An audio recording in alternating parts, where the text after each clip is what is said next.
primer lugar, bueno, presentarles a Ingrid Conejeros, que es huerquen de la Marchi Linconao. Ella viene de Temuco.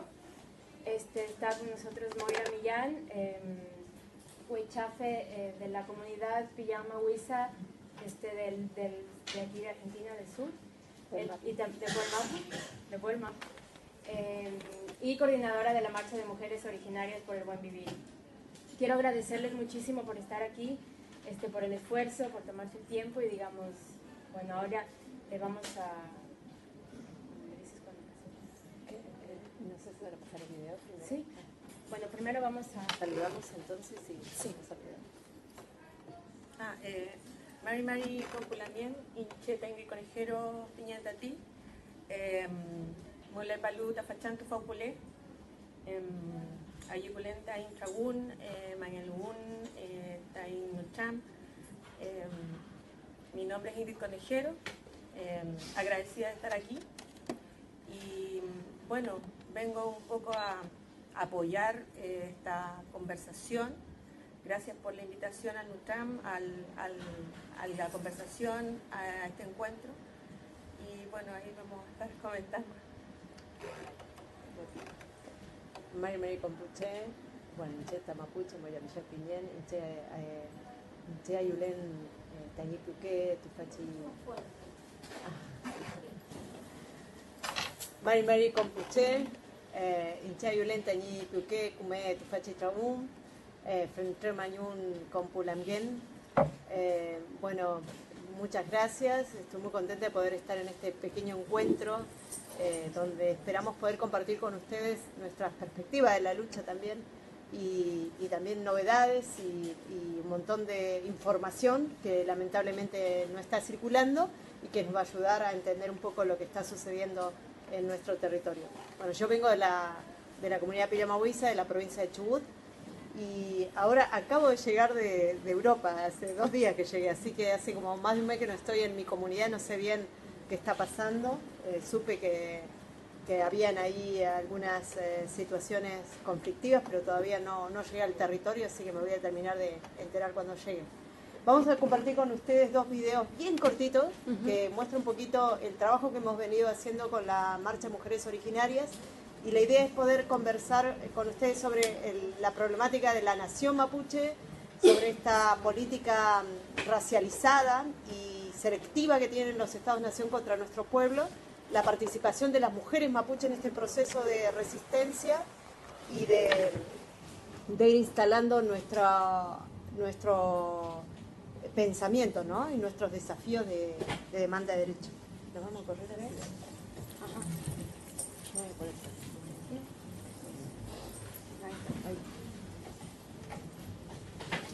Por ahí si se apaga la luz se va a ver mejor. Es como estándar, o sea, no hay cómo apagarle porque se apaga de todo. Pero se ve. Sí. Un territorio está despojado de su identidad. Hay muchas mujeres que no se animan porque tienen miedo. Y para mí el buen vivir también tiene que ver con un ambiente sano. Parece que no hay más algo. A veces ellos nos discriminan a nosotros. Los pueblos originarios cada vez nos estamos animando más.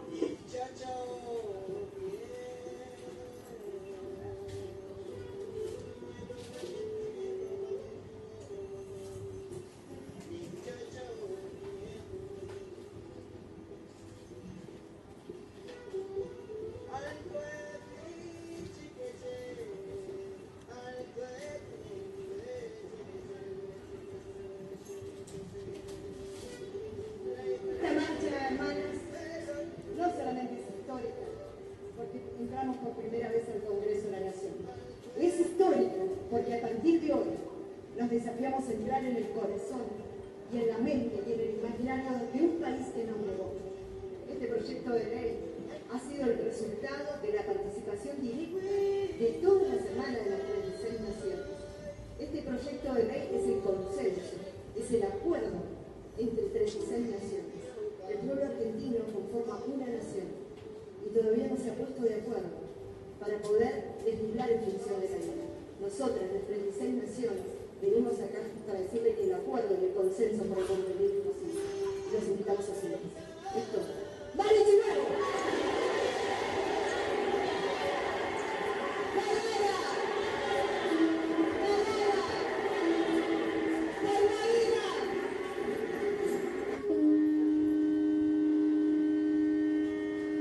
Esta es la segunda marcha que se hizo en Italia. Vamos a seguir reivindicando nuestra identidad. Por eso también sabemos que este sacrificio es muy grande. Han venido hermanas de Colombia, Misiones, hermanas del sur, y todo esto ha sido simplemente, digamos, de forma autónoma. Que venimos a decir al Estado que estuvimos el año pasado entregándonos una propuesta que intentemos es conseguir como derecho para todos, no solamente las 36 naciones, sino también a todo el argentino. Este proyecto de ley debemos entender que ni siquiera ha sido revisado, está cajoneado en una de las tantas oficinas del Congreso. Esta reforma no nos incluye, es un sistema excluyente, donde hemos sido olvidados y olvidadas. Y que nuestra lucha es la única esperanza, por eso tenemos que seguir caminando, tenemos que seguir gritando y tenemos que seguir manteniendo vivos nuestras comunidades. El buen vivir es tener en cuenta la vida en toda su dimensión.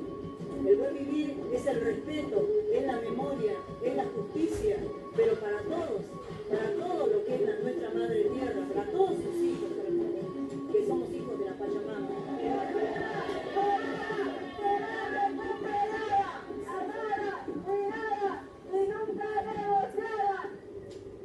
Yo mirando arriba, un pájaro en vuelo, yo anhelando estrellas y tu lucero, tú siguiendo el mar, yo buscando un sueño, mira nada más donde nos venimos a encontrar.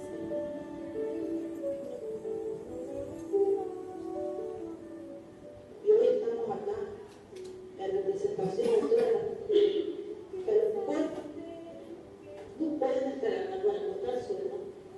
Este Estado argentino, le pese a quien le pese, fue constituido en base al genocidio del pueblo indígena. Y hasta ahora nosotros lo vivimos día a día, el genocidio. El Estado es el que nosotros le hacemos responsable de esta aberración que sufrimos. Es que es muy doloroso que el pueblo no vea lo que está sucediendo con nosotros y sobre todo con las mujeres. Y que no estamos dispuestos a dar la vida para que esto cambie. Porque no se puede permitir más, hermanos. ¿Cómo no voy a luchar para que cambie esto? Y reafirmar nuestro pueblo nación. ¿Cuántas más? ¿Por qué vamos a desaparecer? ¿Dónde está el derecho? La sociedad está dormida. Ni una más, ni una menos. Somos mujeres, paridoras, dadas de vidas.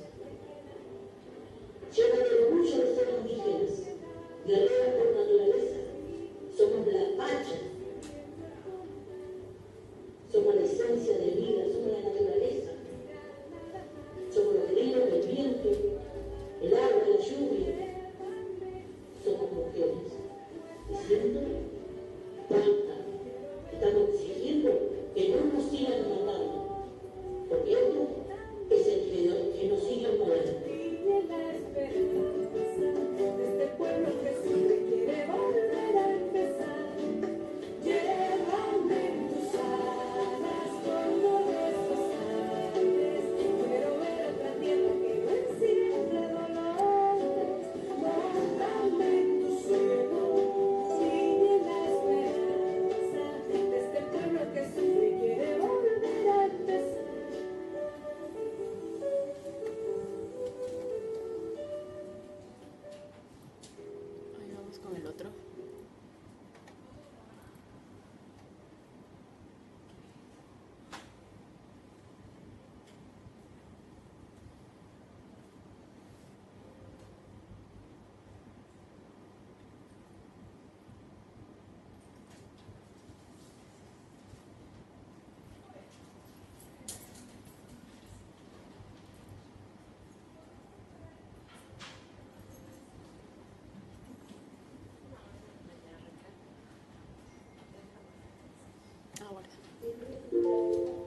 cuentas un poquito. ¿Cómo? ¿Me cuentas un poquito sobre eso? Sí.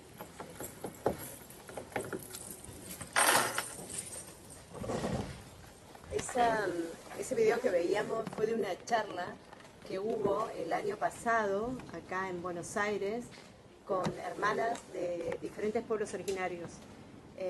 Y nos habíamos propuesto poner en evidencia cómo los diferentes pueblos originarios y el cuerpo de las mujeres estaban recibiendo toda una política represiva.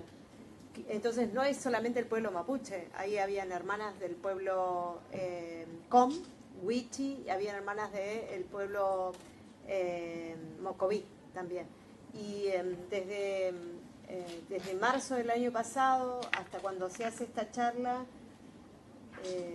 fue enero este año, fue este año esta charla, perdón, estaba perdida yo, fue en este año, en esos meses ya había habido un montón de casos de represión y de torturas.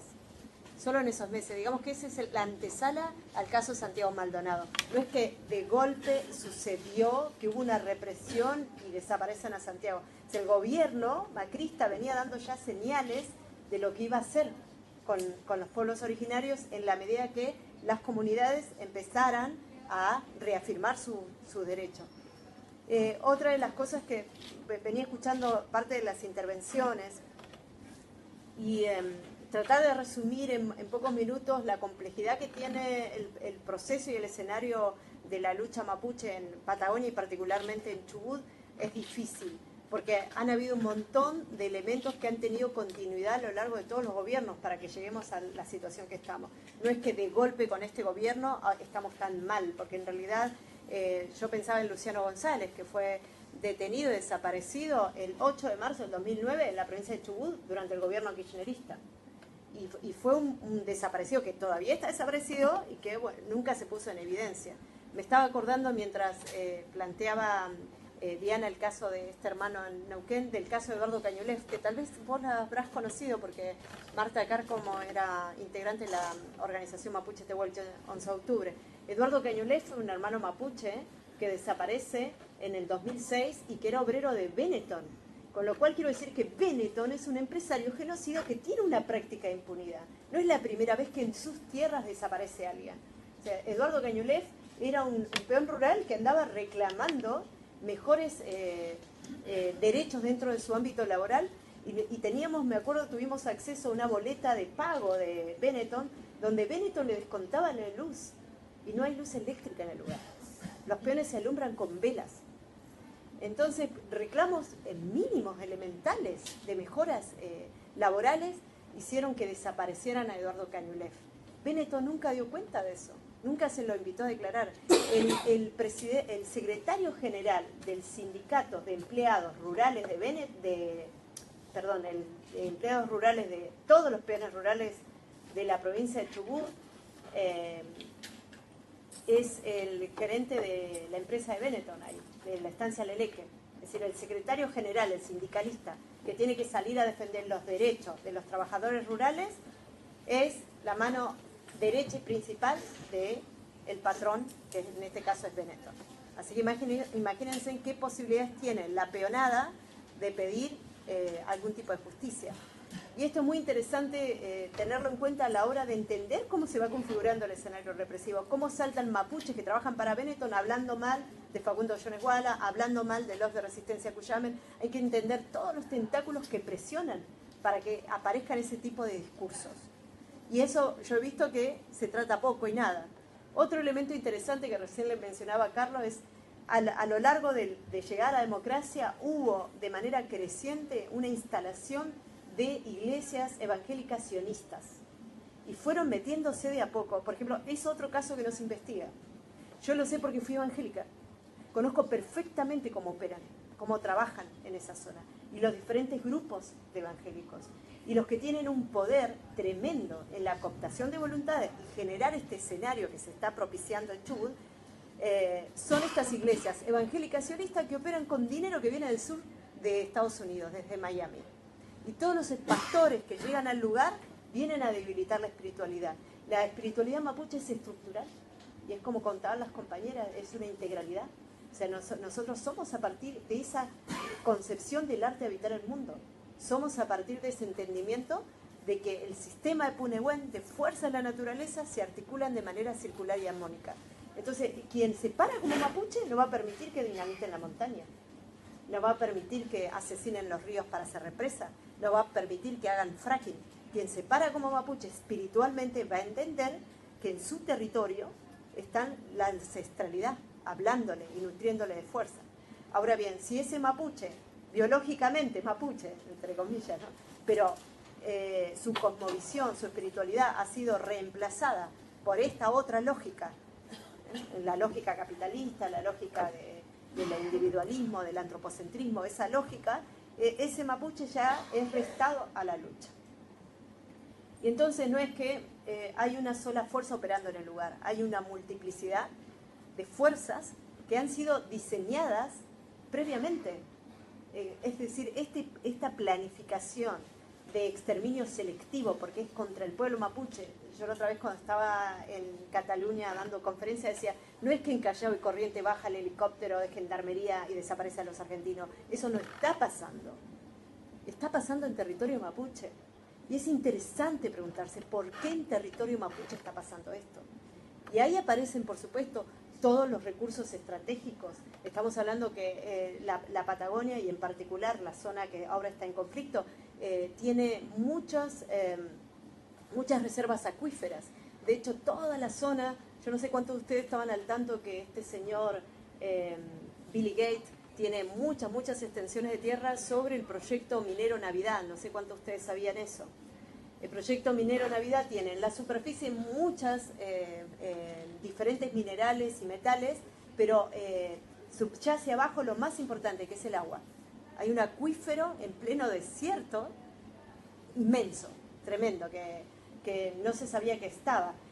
Y se sabe que primero va a desaparecer el agua, luego va a desaparecer el petróleo. Así que imagínense cómo estos intereses operan dentro de la política que se va diseñando contra nuestro pueblo. Y aparte, digamos, entonces está el debilitamiento de nuestra espiritualidad. La intervención, el intervencionismo del Estado mediante las fuerzas represivas. El intervencionismo del Estado también vigilándonos y confundiéndonos con políticas que aparentemente son buenas, pero en realidad no lo son. Pensaba en la ley 26.160. Yo luché contra esa ley. Fue una de las que me opuse a la ley. Y en ese momento todo el mundo decía, estás loca. Y yo decía, la ley no puede tener plazo de vencimiento. Quienes estuvieron cerca de nosotros se van a recordar que siempre me tocó estar en la voz disidente. Y recuerdo a un hermano mapuche Neuquén, de la Confederación Mapuche Neuquén, levantarse en ese gran debate y decirme que yo era una infantil, porque si teníamos la posibilidad de que se aprobara esa ley, en 10 años, recuerdo que me contestó literalmente, bueno, Languén, hay que ser un poco más optimista, si pensamos que en 10 años no vamos a lograrlo, entonces ¿para qué estamos acá? Y yo lo que le había dicho era funcionario del gobierno anterior, esta persona. Yo le decía, no tiene que tener plazo de vencimiento. La ley no puede tener plazo de vencimiento. Se tiene que vencer cuando se haya relevado todos los territorios. Y tuvo plazo de vencimiento. Y ahora vuelven a ponerle plazo de vencimiento. Muchos de los gobiernos, e incluso personajes que ahora se reciclan, que andan de justiciero por Santiago Maldonado, robaron a 2 manos el presupuesto que se le asignó para el relevamiento territorial en muchas de las provincias, y no dieron cuenta de eso. No dieron cuenta de eso.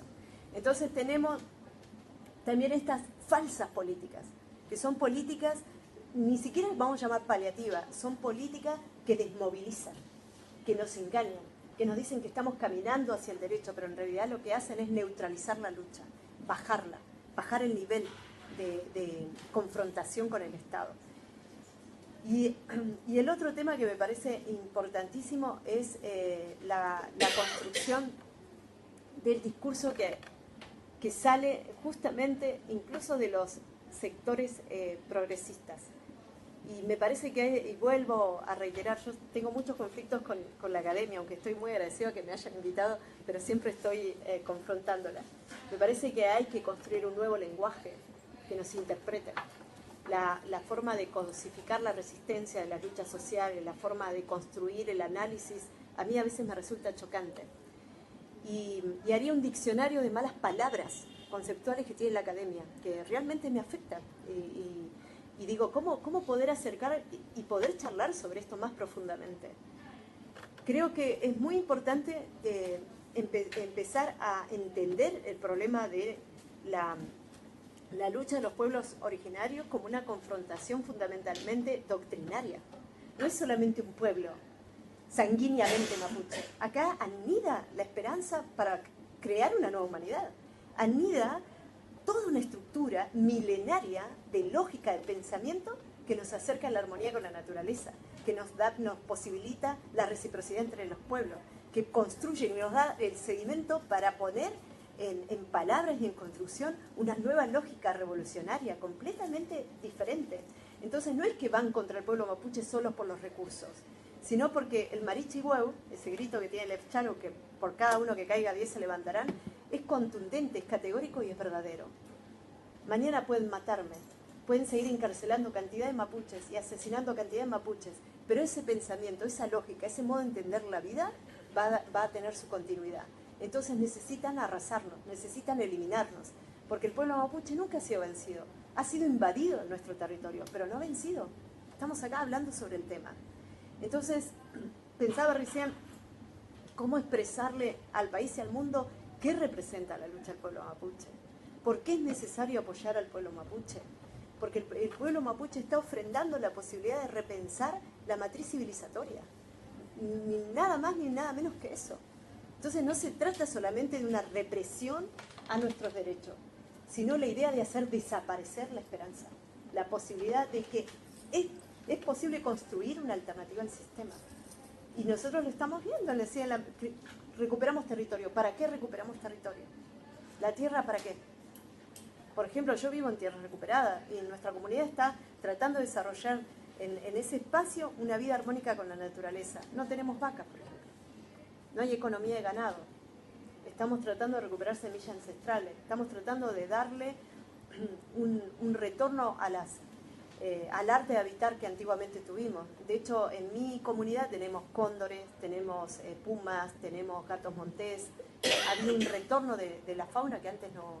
de las faunas, de los punehuen del lugar que antes no había. Entonces, si pensáramos con esa lógica cómo estructurar desde el buen vivir como derecho una sociedad nueva, diferente, no tendría cabida el capitalismo, no tendría cabida las empresas, no tendría cabida este modelo de Estado-Nación.